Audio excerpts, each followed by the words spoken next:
Heidi-ho neighbors, Rado Goji here, and welcome back to Let's Play LEGO Marvel Avengers. And when we last left off, I was an idiot and didn't remember that Captain America can double jump. And there's a shield switch right there. Good on us. I'm going to just keep recording today until I can, you know, beat this stage because, like I said, because of the way the game saves and everything. Okay.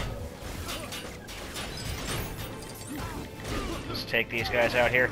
But yeah, so I don't know if there's going to be like a shorter part somewhere in here, just so I don't try to run myself into like a 10-minute cutscene because of the strict time limit on these things. And I decided to go with the second headset. So yeah. What are we going to do with this tank? Why are you apologizing, Captain America? I'm gonna take out this tank before I put out the fire there. Putting out the fire is a good way to get studs, usually. Can we take out the tank? Maybe it has something to do with the scan thing. Ooh.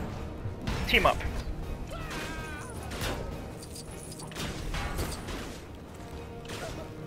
Team up thingy. Let's see what we do. That's pretty cool, actually. So now I gotta find more things to talk about. I haven't recorded like 3 parts of a Let's Play in a row in a long time. Oh, cutscene. Dang, I keep forgetting to check the time on these. Well, we know Strucker's not gonna worry about civilian casualties. Send in the Iron Legion. Iron Legion? Alright. This quadrant is unsafe. Please. Okay. We are here to help. A pitchfork! Please back away. We are here to help. Who gave the order to attack? Herr Strucker, it's the Avengers! They have to be after the scepter. We will not yield. The Americans sent their circus freaks to test us. We will send them back in bags. No surrender! I'm going to surrender. If we give the Avengers the points, they may not look too far into what we've been. The twins? They're not ready to take out... No. I mean, the twins.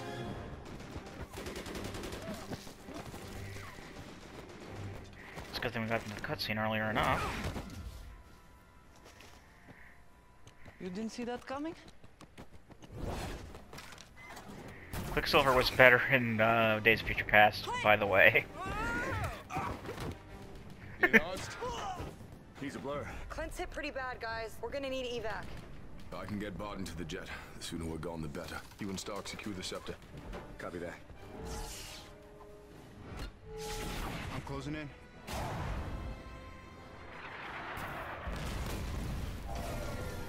Drawbridge is down, people.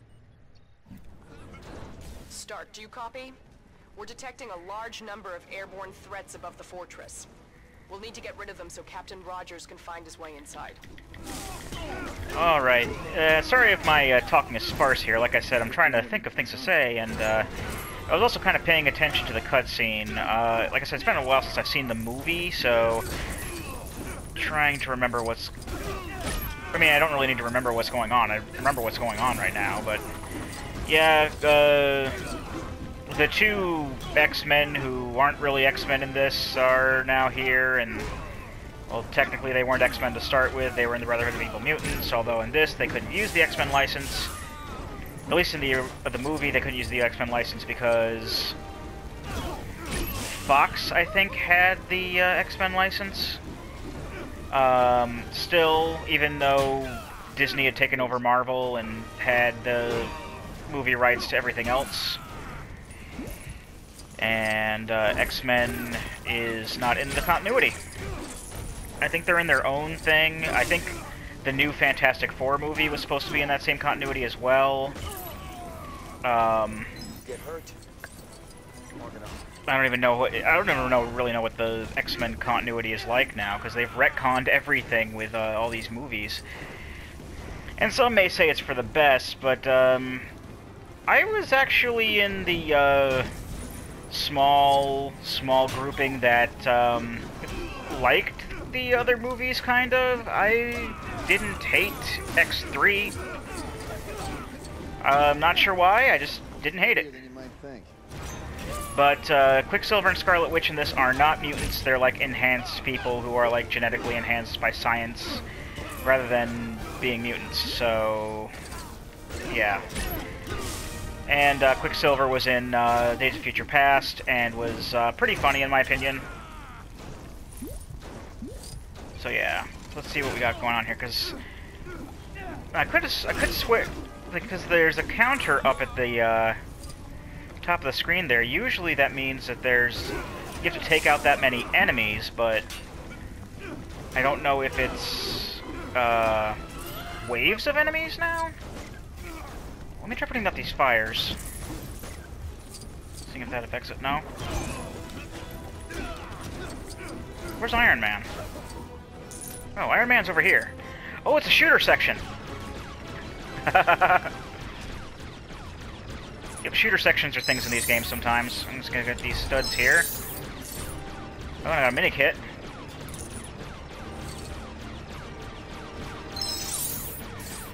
Normally in two-player mode, because there's a local multiplayer with this game up to 2 players. They'll probably split screen this, and that's where the enemies are. The enemies on the counter are actually enemies that Iron Man's fighting. So that makes sense a bit. But you get these shooter power-ups and whatnot, like a laser and a shield and whatnot. And that's going to destroy something, I suppose. Oh, now there's guns. That's not going away anytime soon. Maybe... Let's keep going on. It's Captain America. Random quotes. Now, it may sound like some of the commentary is a bit off. I remember when I went through and rewatched the first part again after recording it. It did sound like some of my reactions were delayed, but maybe it's just because I'm a little dense. But no, the audio, the commentary rather, is synced up quite fine, so there's nothing to worry about.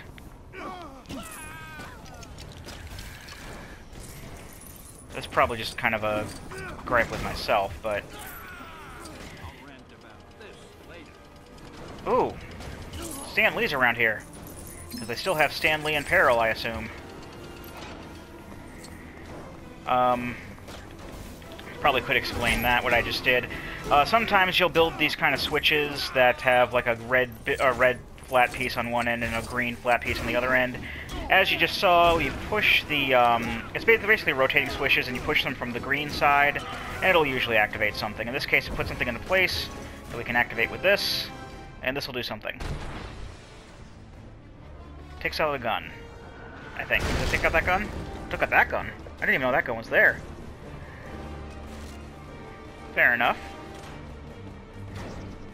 Or no, that wasn't even a gun. That was just some blockage. Is that something I can do? Oh, only Iron Man can do that. Okay. Alright, so let's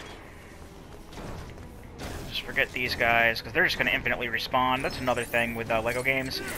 They usually have infinite respawning goons, and they can be annoying, especially if you're playing a, you're fighting a boss or something like that, then they'll just infinitely spawn. And boss battles in this are kind of like puzzle bosses, like you're trying to set something up so that you can hit the boss or something like that. And goons just keep coming out of nowhere, and they can mess up what you're trying to do. So, while I do like to try to take out goons as much as I can, they do infinitely respawn a lot of the time, as evidenced by what's going on here. Just an automatic thing that happens there. So we're taking out 3 guns. Wunderbar. Let's head down here, see what's down here, other than my death. Oh, it's a ladder. Let's take these guys out, because they're in the way. I got a lot of studs. I normally don't have this many studs without multipliers on in any given level. But I think it's because the gold studs at the very least are worth so much more. Or maybe now they're not. Now they're not? No, they are. I don't seem to be getting like 1,000 for gold studs now. This is weird. So now, okay, now the studs are giving out the proper values, because when I was getting the ones before, they were giving me like 1,000, like 1,100 whenever I got a gold one. That is very odd. Looks like I need to build something over here, but bad guys are getting in the way.